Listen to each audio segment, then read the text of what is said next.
Paz do Senhor, igreja. Que alegria estar aqui nesta noite, na última semana do ano. Vivo, com saúde, já é motivo de glorificarmos a Deus. E plena comunhão. Eu estou muito feliz. Eu agradeço a Deus por esta oportunidade, agradeço a Deus pela minha família que está aqui comigo. Esteve todo esse ano, ao meu lado, perto de mim, me orientando. Agradeço por estar aqui junto com a igreja. Eu amo congregar nesta igreja.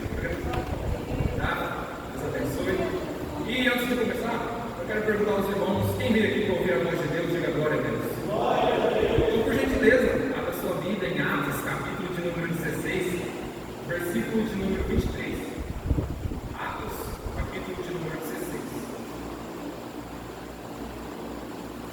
Glória a Deus.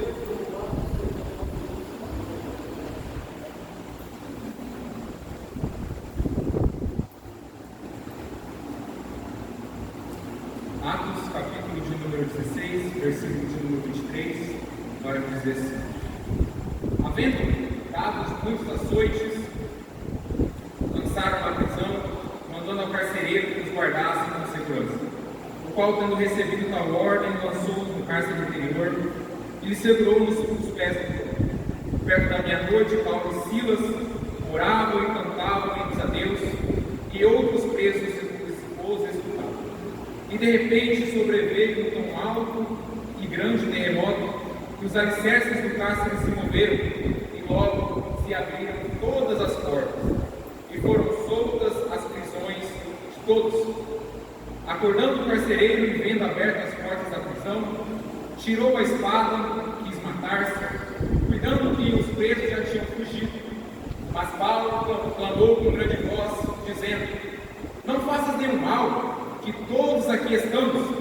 E pedindo luz, saltou dentro, e todo trêmulo se prostrou ante Paulo e Silas, e tirando para fora disse: senhores, que é necessário para que eu seja salvo? E eles disseram: crê no Senhor Jesus Cristo, e serás salvo tu e a tua casa. E lhes pregaram a palavra do Senhor e todos que estavam em sua casa.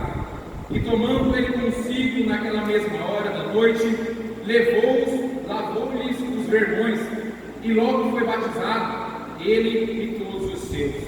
Então, levando a sua casa, lhe pôs a mesa, e na sua crença em Deus, alegrou-se com toda a sua casa.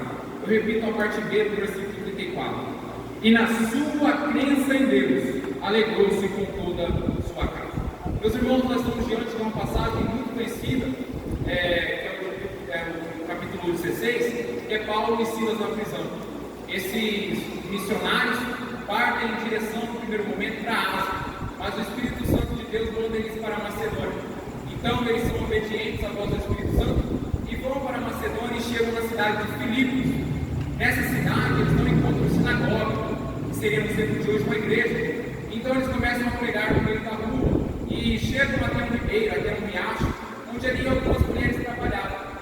E no meio daquelas mulheres, duas vão se destacar.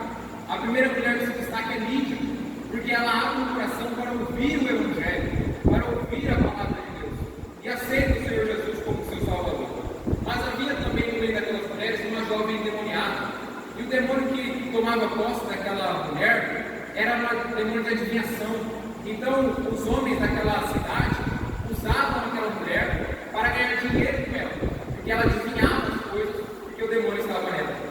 Mas então Paulo, vendo aquela situação, expulsa o demônio daquela moça. Ela é liberta, mas a libertação dela gera confusão de Paulo, porque aqueles homens pararam de ganhar dinheiro. Aquela mulher dava lucro para eles, mas agora não dá mais. Eles não têm mais aquela que dava lucro. Então Paulo e Silas, por libertarem aquela mulher, são presos. Por praticarem o tomate, são levados à prisão. E eles são levados à prisão como carcereiros assim, de alta periculosidade. Eles são colocados no profundo da prisão e amarrados dos pés e as mãos. E a primeira lição que eu aprendo aqui é que, mesmo em meio a esta provação, em meio a essa dificuldade, pois eles estavam sendo humilhados, injustiçados, eles não mereciam ser presos, eles não mereciam estar ali.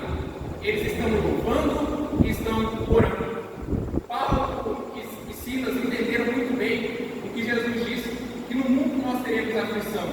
mas tenhamos bom ânimo, porque como ele venceu o mundo, nós também venceremos. Paulo e Silas novamente não mereciam estar ali, estavam injustiçados, mas eles não murmuraram, eles não se revoltaram contra Deus, muito pelo contrário, eles sabiam que o Senhor estava no controle de tudo, e eles continuavam louvando, continuavam orando ao Senhor, mesmo diante daquela situação. Essa atitude desses seguidores de Cristo, desses missionários, nos mostra que a gratidão não é algo que vem do externo para o interno, mas ela é interna, independente da situação. Eu sou grato a Deus, eu me regozijo em Deus. A situação deles não dava motivo para eles se alegrarem, mas mesmo assim eles oravam e louvavam ao Senhor. E que nós, assim como esses homens, possamos nos alegrar, mesmo quando a situação é contrária a nós. Que nós possamos ser gratos a Deus, mesmo quando tudo colabora contra nós. A atitude de louvar dentro daquele cárcere demonstra que aqueles homens estavam presos somente na parte física, somente no exterior, porque dentro deles havia liberdade para adorar e para louvar o nome santo do Senhor. A dificuldade os impediam de se comover fisicamente, mas o espírito deles se alegrava na presença do Senhor. Eles cantavam hino e cantavam e oravam, buscavam a face do Senhor. Eu imagino que aqueles presos não entendiam nada. Como assim vocês estão aí nessa situação, apanhados como cachorro, e agora estão orando, estão louvando? Mas eles se regozijavam, se alegravam na presença de Deus. Para nós sofrermos por causa do Evangelho não é motivo de vergonha. Paulo diz isso, mas é motivo de regozijo, é motivo de alegria sofrermos e participarmos das aflições de Cristo Jesus. Então, a primeira lição que eu trago dentro desse texto, do versículo 22 ao 25, é que mesmo diante da situação adversa, nós devemos ter louvores em nossa boca e gratidão em nosso coração. E conforme eles vão louvando, conforme eles vão adorando, por volta da meia-noite, a Bíblia vai dizer que Deus faz um mover de terra, manda um grande terremoto tão forte, tão poderoso, que abala as estruturas da prisão e tira, quebra as correntes, abre a porta das prisões. Todos, não só Paulo, não só Silas, mas todos são libertos. E aqui eu conto a segunda lição, que é o livramento de Deus. Até o momento, a liberdade era uma coisa interna na vida de Paulo e Silas, mas agora passa a ser externa. Eles louvavam e adoravam, mas a Bíblia não diz claramente que eles almejavam que Deus libertasse eles. Mas mesmo eles não pedindo, Deus faz. Mesmo eles não clamando a isso, Deus entra com providência.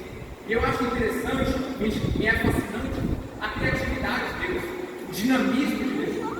Porque para livrar Noé do dilúvio, Deus mandou Noé confiar. Para livrar Ló do juízo de Sodoma e Gomorra, Deus mandou anjo.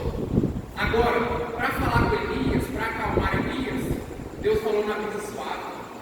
Para tirar Pedro da prisão, Deus mandou anjo. Para falar com Jó, Deus falou no furacão. Então Deus faz de forma diferente, mas sempre de forma poderosa. Eu não sei qual é a situação que você está passando, qual é a provação que você está passando, eu nem sei como é que Deus vai fazer, mas seja furacão, seja maremoto, tsunami, redemoinho, mas Ele vai entrar com providência na tua vida, e de repente que Deus vai chegar para aqueles que oram, para aqueles que louvam o Senhor. Deus é dinâmico e liberta de várias maneiras. Diante do Mar Vermelho, Deus abriu o mar para que o povo de Israel escapasse do Egito. Deus é dinâmico e criativo e livra o seu povo, livra aqueles que buscam e aqueles que oram. De repente de Deus chega na vida daqueles que por volta da meia-noite louvam, clamam e adoram o nome santo do Senhor. Então vale a pena, mesmo diante das dificuldades, mesmo diante das aflições. A irmã deu testemunho aqui, ela estava passando uma provação muito grande, a aflição, mas ela continuou louvando, continuou orando, batendo na porta, não do juiz mau, não do juiz justo, mas diante do juiz justo que é o nosso Senhor. Nós podemos insistir, clamar, pedir, porque Ele há de atender o nosso clamor. Então, agora, Paulo e Silas estão livres, não só eles, mas também todos os outros. Porém, a Bíblia terceira lição deste texto, que é ser canal de bênção para as pessoas, que a alegria de um preso é ser solto.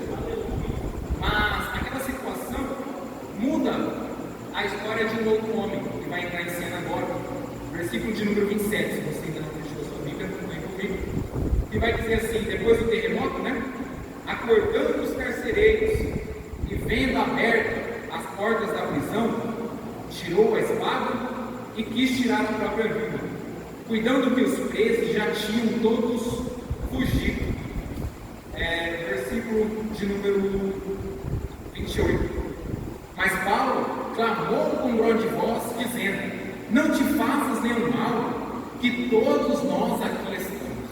Irmãos, é de extrema importância que nós sejamos um canal de bênção na vida das pessoas. Aquele carcereiro acordou assustado, porque quando ele vê todo mundo solto, quem deveria estar preso solto, ele fica desesperado. A função dele como soldado romano é garantir que aqueles homens não saiam dali, mas eles estão soltos. Eu imagino que aquele homem, ele olha para a situação e pensa assim: meu Deus, se esses bandidos aqui não me matar, o meu chefe vai, o general, o dono lá do batalhão vai me matar. Aquele homem estava tomado pela angústia, porque a função dele era guardar os presos, e ninguém ia acreditar nele, porque todo mundo ia botar a culpa na incompetência dele. Não, a sua responsabilidade é manter aquele povo lá, não era para você deixar eles fugir. Aquele homem já sentia o bafo da morte o chamando, ele já podia sentir que a punição dele seria feroz, ele tinha medo de que sua família fosse manchada, a honra da sua família fosse manchada. As pessoas iriam olhar para os seus filhos e dizer lá: o pai daquele ali, ó, deixou os presos fugir, soldado fraco. Mas aquele homem se encontrava num grande impasse. O que eu devo fazer? A minha função é guardar esses presos, mas eles estão soltos. E então, tomado por esse medo, tomado por essa angústia, tomado por esse desespero, ele toma uma atitude drástica de pegar a espada que está em sua mão e tentar tirar a própria vida. Mas para a sorte dele, tinha dois homens de Deus naquela prisão. Aleluia! Tinha dois homens que estavam cheios do amor de Cristo Jesus, que olharam para ele e falaram: ei, não faça isso não se desespere a este ponto, não chegue à última circunstância, todos nós estamos aqui, se acalma, nós estamos aqui, não precisa se matar. Irmãos, nós precisamos buscar de Deus essa capacitação para ser a mão que estende e não o pé que faz tropeçar, para sermos aquele que de alguma forma nós possamos contribuir para a vida das pessoas, seja dentro ou fora da igreja, com a nossa sociedade, praticando obras que vêm do Espírito Santo e que abençoam alguém, que nas nossas orações nós possamos levantar um clamor e falar: Deus, me usa nessa terra para produzir frutos, me usa nessa terra para abençoar a pessoa que está ao meu lado, para estender a mão ao que está caído. É isso que Paulo e Silas fazem aqui. O texto nos mostra algo muito profundo, porque eles impedem a morte física daquele soldado e a morte espiritual. Que nós também possamos ser assim, que nós possamos impedir a morte das pessoas, seja ela física ou seja espiritual. Mas Anderson, como eu farei isso?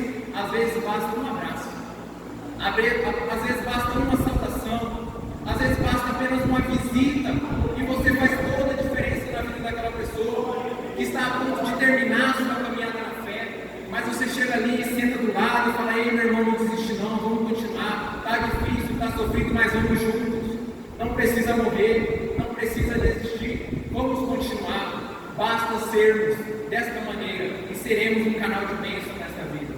A Bíblia nos traz abundantes exemplos, e eu cito aqui alguns por causa do tempo.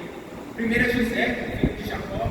José também foi preso injustamente, e ele poderia olhar para o copeiro e para o padeiro e falar assim: ah, vocês também estão aqui, eu também estou injusto, vocês se virem com o sonho de vocês, quem tiver que comer morre, quem tiver que viver vive. Mas não, ele fala assim: não, eu tenho um dom aqui, Deus me deu um talento, Deus me deu uma capacidade, deixa eu ajudar vocês, fala qual que é seu sonho, eu vou te ajudar, eu estou aqui junto com vocês injustiçados, mas mesmo assim, deixa eu te ajudar. Me chama a atenção também o exemplo da serva da mulher de Naamã. Ela, ao saber que Naamã estava com lepra, poderia podemos dizer assim, que morra de lepra, me tirou lá da minha terra, me fez escravo aqui, está me fazendo passar pano aqui, não quero saber que morra de lepra. Mas ao ouvir aquela notícia, ela ouve e fala assim, ei, na minha terra tem profeta, pode ir lá, tem alguém para te abençoar lá. Através da informação daquela moça, na mão chega aquele que poderia curá-lo. Então é na canal de bênção. O que falar de Neemias, que deixou o palácio, deixou a glória, deixou o conforto, deixou a estabilidade financeira e foi ajudar o povo que estava lá na pior, na lona. Ele falou assim, não, eu estou saindo daqui, vou lá em Jerusalém, vou ajudar os meus irmãos, vou ajudar a minha família, vou reerguer essa cidade. Nós precisamos ser uma bênção na vida das pessoas. Devemos pedir ao Espírito Santo que nos capacite para fazer essa grande obra, essa perfeita e agradável vontade de Deus na vida das pessoas. Que nós sejamos uma bênção na vida daqueles que estão ao nosso redor. Jesus foi uma bênção na nossa vida. Jesus foi aquele, talvez não, mas com certeza, o melhor exemplo de um canal de bênção para o próximo. Eu reforço isso, repito quantas vezes for necessário. Precisamos ser uma bênção na vida das pessoas, aquelas que estão próximas e aquelas que estão longe. Mas, caminhando para a quarta lição desse texto, nós vamos encontrar no versículo 29 a 31. Após impedir a morte daquele homem, no versículo 29, a palavra de Deus nos diz assim: e pedindo luz, saltou dentro do templo e se prostrou ante Paulo e Silas, e tirando aqueles Paulo e Silas para fora, disse: Senhores, o que é necessário para que eu me salve? Afinal de contas, o que é necessário para alcançar a salvação? Afinal de contas, o que é necessário para alcançar essa graça de Deus? Aquele homem que estava desesperado, como eu disse, que estava atordoado pelo medo, faz a pergunta mais importante da sua vida, porque uma vez que ele já se encontrava à beira da morte, o que ele procurava era livramento, o que ele procurava era vida, liberdade. E ele olha para Paulo e Silas e fala assim: e aí, como é que eu faço para ser salvo? Porque eu estou sentindo a morte aqui entrando tudo na minha vida. E afinal de contas, como seremos salvos? O que fazer para obter essa salvação? Será que se cumprirmos a lei do Senhor, se cumprirmos na verdade a lei de Moisés, seremos salvos? Informo que não. Digo que não porque diz assim a palavra do Senhor: sabendo que o homem não é justificado pelas obras da lei, mas pela fé em Jesus Cristo, tendo crido em Jesus Cristo, para sermos justificados pela fé em Cristo Jesus, porque pelas obras da lei, nenhuma carne será justificada. Então não adianta cumprir a lei de Moisés, é preciso ter a fé em Jesus Cristo, o nosso Salvador. Será mesmo que pela lei de Moisés alcançaremos salvação? Não, porque Gálatas capítulo 3, versículo 11 vai dizer: porque é evidente que pela lei nenhuma carne será justificada, porque o justo viverá pela fé, e a fé em Cristo Jesus. Mas se não pelas obras de Moisés, pela lei de Moisés, talvez se eu der os meus dízimos, se eu ofertar na casa do Senhor, se eu der tudo que tenho, se eu der quantias grandes para a igreja, talvez o meu dinheiro possa comprar a minha salvação. E eu digo que não, porque a palavra de Deus é categórica e diz para nós em 1 Pedro: sabendo que não foi com coisas corruptíveis, como prata e ouro, que vós fosse resgatados da vossa vã maneira de viver, que recebeste de vossos pais, se não foi com prata nem com ouro, mas pelo precioso sangue de Jesus Cristo, como um cordeiro imaculado e sem manchas, incontaminado, que morreu por nós. Não é por prata, não é por ouro, não é pelo dízimo, não é pela oferta, mas é pelo sangue de Jesus que nós obtemos salvação. É pela justificação, é pela purificação do sangue carmesim que nós temos livre acesso à presença de Deus, não é pelas ofertas. Mas então, se não é por dízimo, se não é pelas ofertas, se não é pela lei de Moisés, talvez se eu tiver um comportamento cuidado, um homem muito educado, uma pessoa que paga suas contas em dias, eu dou sacolão, eu ajudo, eu faço obras, talvez isso me salvará. Também não, porque a Bíblia diz em Efésios capítulo de número 2, que porque pela graça sois salvos, por meio da fé, e isso não vem de vós, é dom de Deus, não vem das obras, para que ninguém se glorie. Então não adianta fazer obras, não adianta tentar alcançar por meio do trabalho, não é mérito nosso. A salvação, o acesso à eternidade com Deus, nós conseguimos. Na verdade, Cristo consegue por nós, por meio dele. Nós temos acesso a essa bênção, nós temos acesso a essa graça por meio da obra bendita de Cristo Jesus.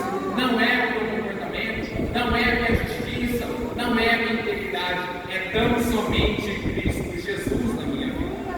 Então, Anderson, se não é pela lei de Moisés, se não é pelo dízimo, nem muito menos pelas minhas obras, talvez, se eu ir todo dia no confessionário de um líder religioso, talvez se orar por fulano, por ciclano, por Maria, João, José, Antônio, talvez o pastor possa me salvar, e eu digo que não, porque a Bíblia é categórica em dizer que só há Deus, um só mediador entre Deus e os homens, e esse mediador é Cristo Jesus. Não adianta se confessar todos os dias diante de qualquer líder religioso que seja, pois a salvação não vem por terceiros, mas vem por intermédio de Cristo Jesus.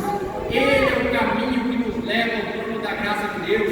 Não há outra verdade, não há outra forma de ter o nosso pecado perdoado, de ter a nossa conexão com o Senhor restabelecida. É só Jesus.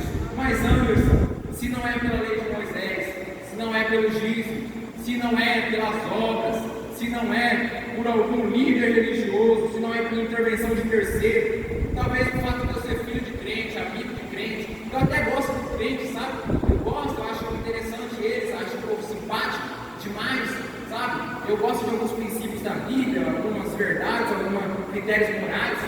Talvez por ser um simpatizante da mensagem de Jesus, talvez eu possa ser salvo, talvez eu possa alcançar essa bênção, essa intimidade. Repito, não, porque Jesus disse a Nicodemos: na verdade te digo que aquele que não nascer da água e do Espírito não entrará no reino de Deus. E para Abraão, Deus fala assim: Abraão, o herdeiro da promessa não é o servo Eliezer, não é o servo da casa, mas é aquele que nascer no teu interior. É preciso nascer de Cristo Jesus, é preciso ter esse novo nascimento, essa regeneração, restauração. Não adianta ser filho de crente, amigo de crente, parente de crente, neto de crente, simpatizante dos crentes. É preciso nascer do berço de Deus para herdar as promessas de Deus. É preciso ser filho, porque somente o filho herdará as bênçãos do Pai.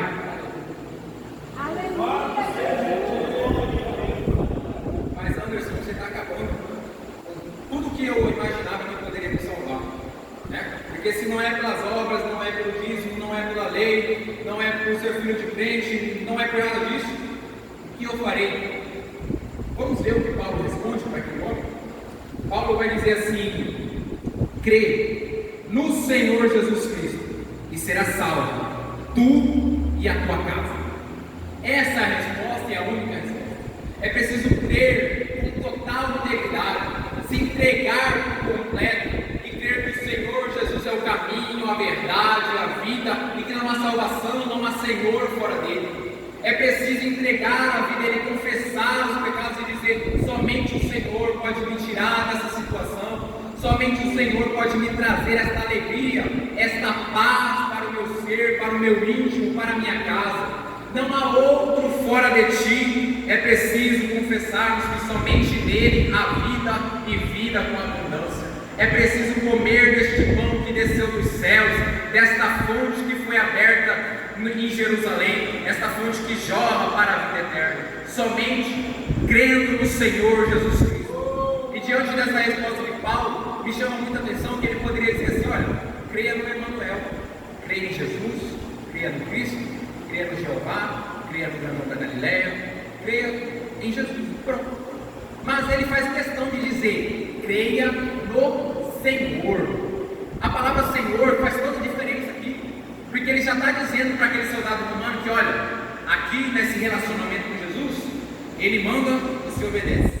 Ele é superior, você é inferior. Ele está não só a alguns degraus, mas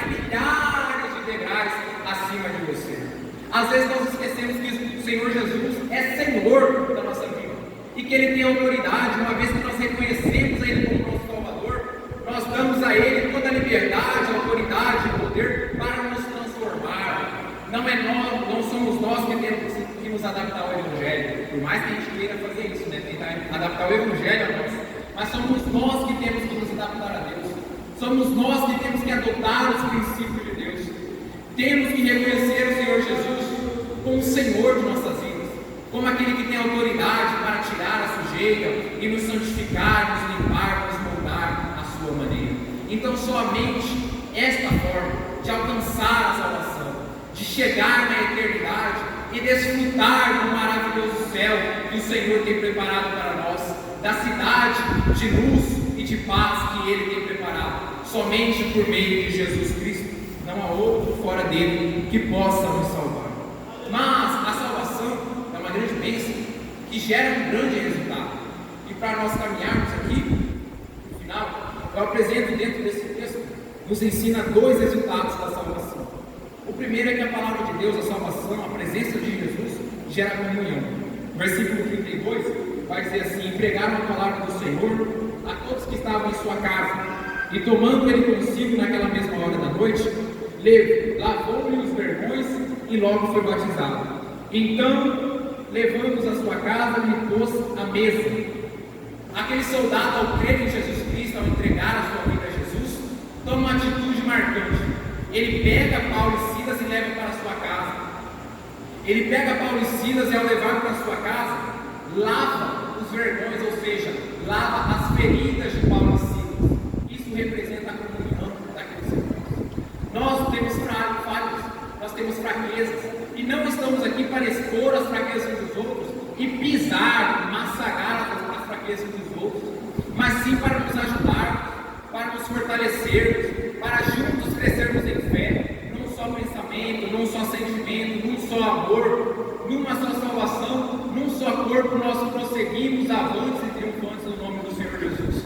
Então, aquele soldado, ao ser impactado pela palavra do Senhor, ao ser tocado pelo Evangelho, ele já entende que o Evangelho implica em amor ao próximo, em comunhão com os irmãos, e leva Paulo e Silas para lavar as feridas. Mas outro exemplo que deixa muito claro a comunhão que existe é que aquele soldado chama Paulo e Silas para sentar na mesa.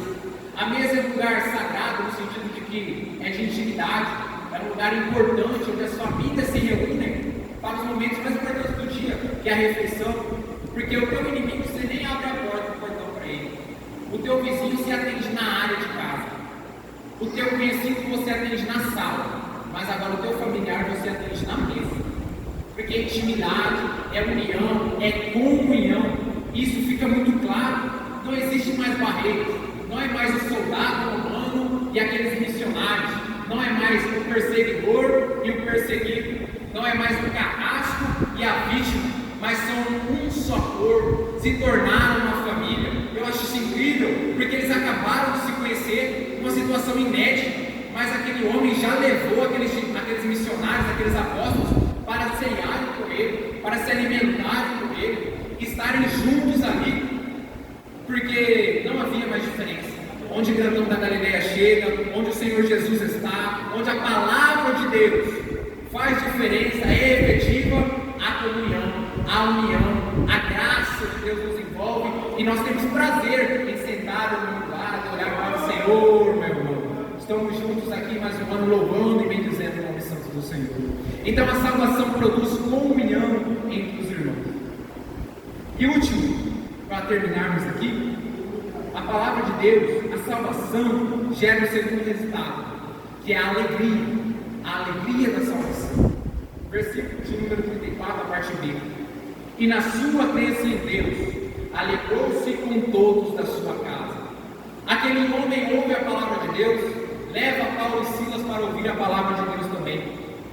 E ali todos ouvem, todos são impactados, todos são regenerados e fortalecidos pela palavra. E ao ouvirem o Evangelho, a mensagem de salvação, eles se alegram, porque eles não creem num Deus falido, num Deus derrotado, mas eles creem no Todo-Poderoso. Eles creem no Deus que criou os céus e a terra. E nós também podemos nos alegrar, irmãos. a alegria que eles desfrutaram da salvação que eles obtiveram por meio de Cristo Jesus, não se limita àquela família. Nós também podemos nos alegrar. Às vezes você olha para o crente, ele está meio assim, jururu, triste, cabisbaixo, fala: o que foi, meu filho?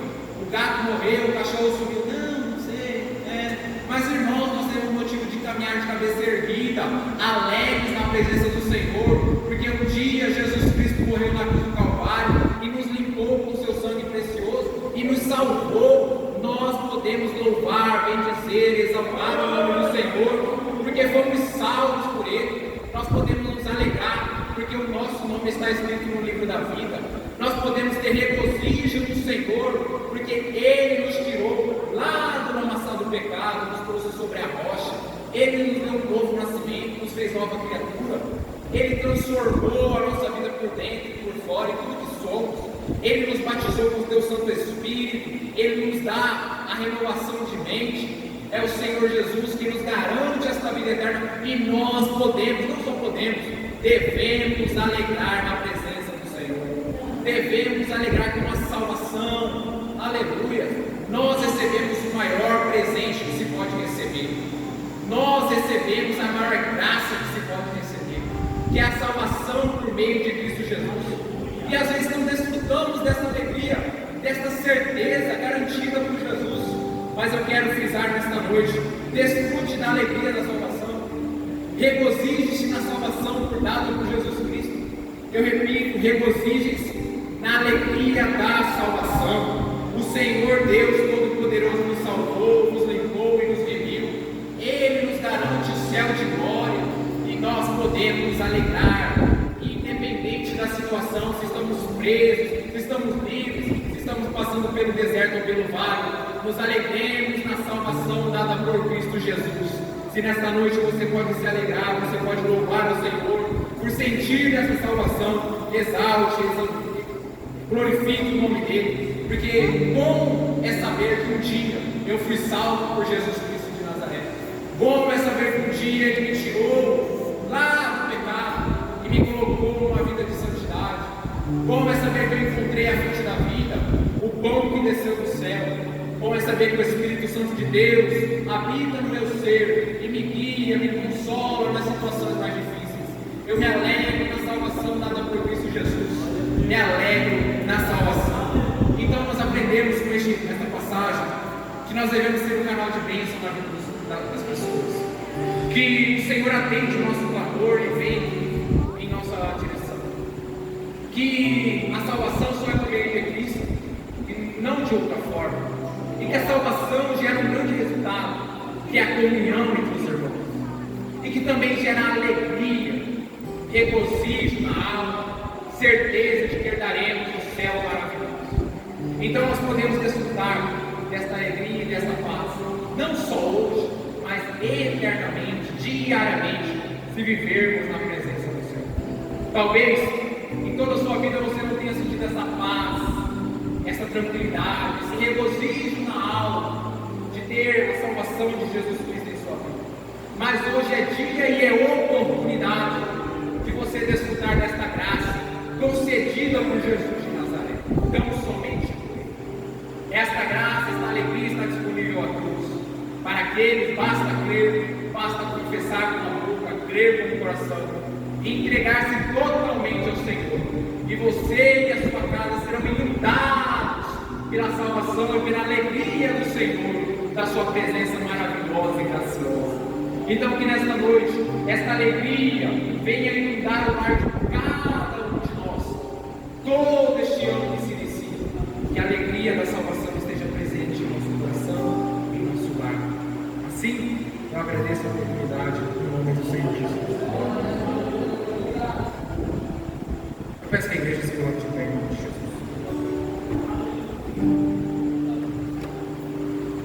Eu quero perguntar se diante desta noite, você que ainda não entregou a sua vida a Cristo Jesus, que ainda, como eu disse, não desfruta dessa alegria e dessa paz, mas que você deseja seguir por este caminho, beber desta fonte e comer deste pão para a vida eterna, nós te convidamos a entregar a sua vida a Jesus.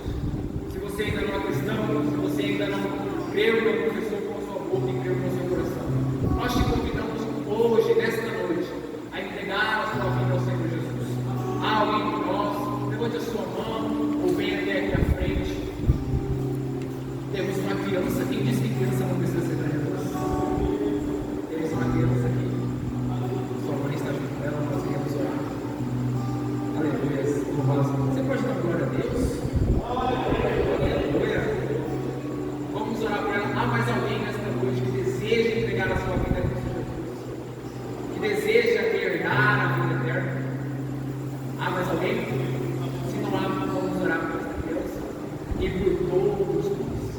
Senhor Jesus, nós estamos aqui para agradecer por esta linda oportunidade, ó Pai, de estar aqui na tua casa louvando e bendizendo o nome santo do Senhor.